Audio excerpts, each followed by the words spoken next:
Hey gardeners, in today's video I'm going to show you all on how to build a food forest from beginning to end. This method of gardening is part or a branch from permacultural gardening, which is all about sustainable gardening. The twist is you're going to have to use mainly edible plants in your food forest. You can incorporate some types of flowers in your food forest, but it only has to be tropical or forest type flowers. It's highly encouraged to use edible flowers like canna lilies, cranberry hibiscus, or Jamaican sorrel, etc. Those type of plants are highly encouraged, but the whole ideal is to use edible plants in the landscape. So this is going to be the piece of landscape I'll be transforming today. Right now it's a little old, sad performing flower bed, but I'm going to be transforming it into an outstanding, breathtaking, edible landscape. So let's go ahead and jump right into the first step. First things first is you're gonna have to start off with a clean landscape.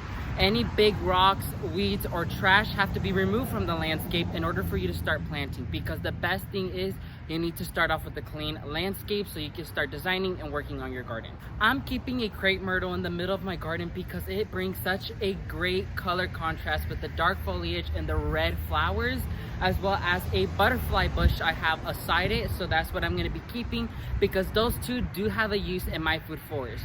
Also, you want to remove any useless plants.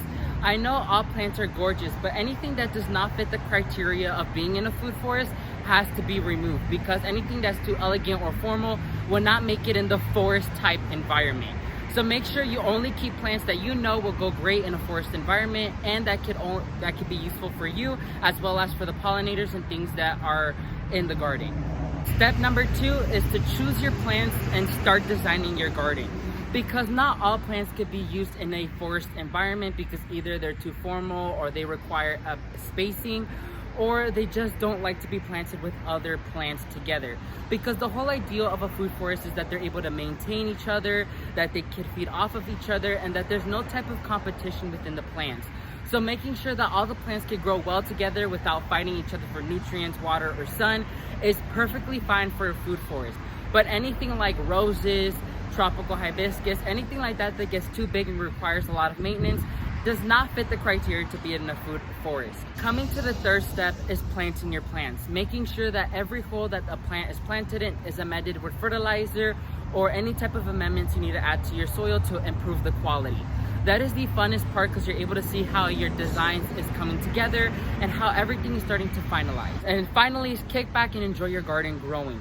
Patience is a huge key when it comes to food forestry, because everything may start off small and not producing anything, but once the final and when everything starts maturing and everything starts growing and producing fruit, you will be blown away on how everything tends to grow well with each other and how you're able to take a use from that garden. So patience is key, so kick back and watch your garden grow. So that's going to be it for this video. Hopefully you guys found this video informative and education, and hopefully you could get inspired to start your own food forest in your own gardens. So may God bless you and your entire family, and never forget to grow roots, agriculturists. Bye everyone.